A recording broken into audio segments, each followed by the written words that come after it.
Hello everybody, and a very happy Christmas to you.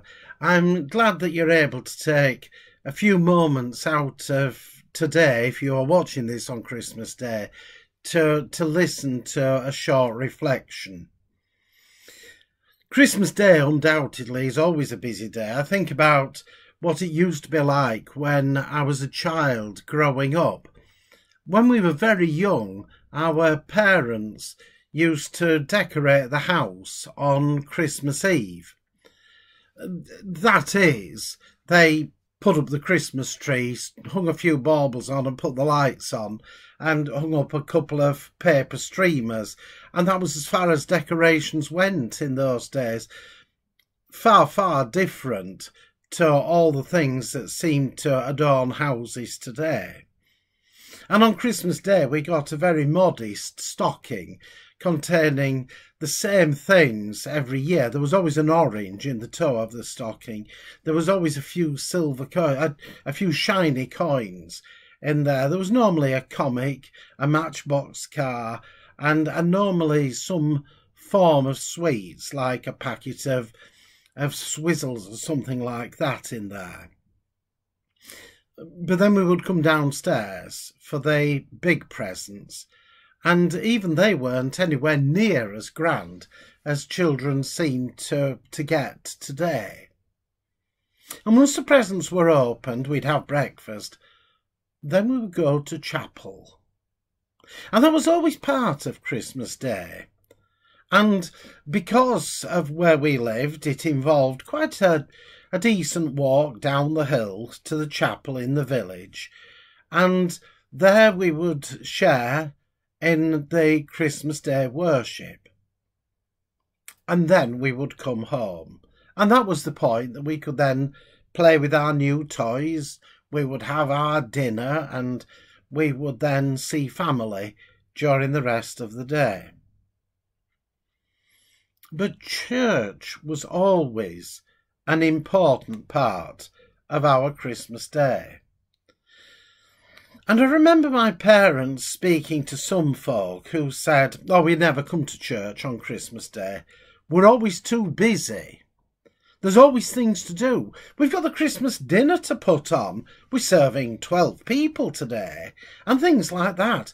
And I'm not in any way criticising if you feel like that. The problem that I see is that if we're not careful on this special time, on this special day, we don't make space for God.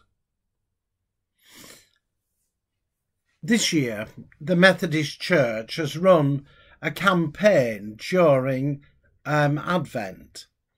And during Advent, we've thought about the words that the innkeeper said to Joseph, "There is no room." And we know that as Joseph and Mary arrived in Bethlehem, there was no room for them to stay. And because of that, Jesus was born in a manger. He was shoved away into a grubby corner. He was shoved into a humble beginning among all the grit and grime of life. And our thoughts during Advent, for those people that have followed the campaign, have led us to think about not so much there is no room, but there is room. And there is room in God's kingdom for those that the rest of the world forget. There is room for people that the rest of the world shun. And during the course of the last 4 weeks, we have been led through thinking about the different areas of life, those areas that would normally act as exclusion zones for people, that become very clear inclusion zones for Christ. And so today, we arrive at Christmas Day, the day of God's coming into the world, a day that is so profoundly significant,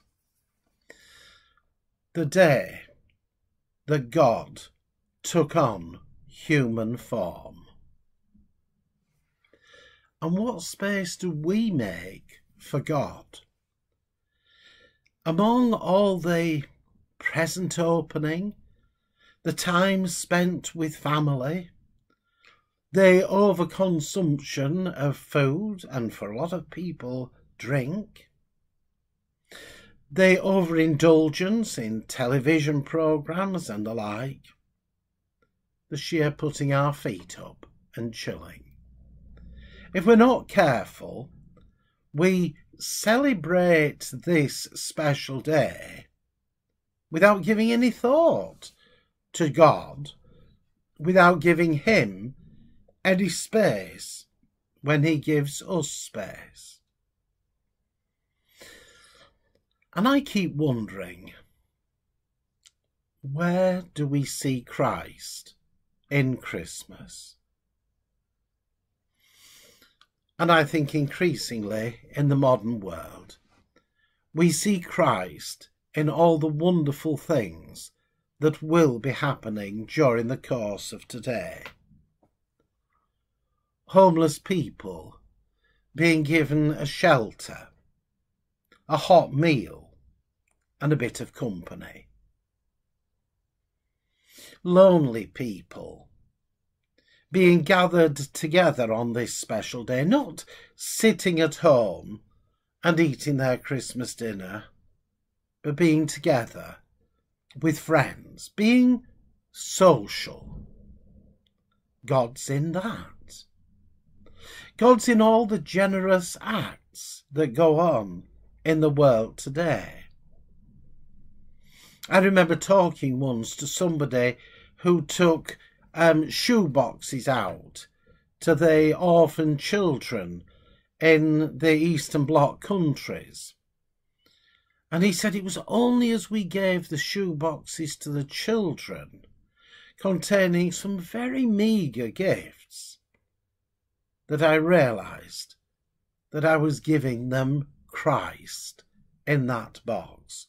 The love of Christ that came down at the first Christmas was being relived in the love that had been taken by people to prepare those shoe boxes, and the joy that they would bring to those children that had nothing. You see, I think that's where we see Christ in Christmas, and it is my desire to spend time with him. And so that is why I'm glad that you're giving 5-10 minutes of your life today to sit and listen to this, and to give a bit of thought to the God who loved the world so much that he sent his Son to dwell among us. And I have 3 questions for you to ponder on throughout this day. What are the memories you have of Christmas? The very best memories? And also, let's face it, some of the most difficult memories. Some of the things that perhaps you would prefer to be able to forget. What new experiences have you had during this Christmas season, during the season of Advent, during the whole process of preparation, through the different things that you have done, the different events that you have been to? You may know that Christmas 22 will go down as the happiest Christmas you ever remember, or perhaps the saddest. But what makes this a landmark Christmas for you? And in all the festivities, in all the things that are possibly going on even now, what space have you given for God this Christmas? My prayer is that you will at least be thankful that he loved the world so much that he sent his own Son. Have a glorious and blessed Christmas.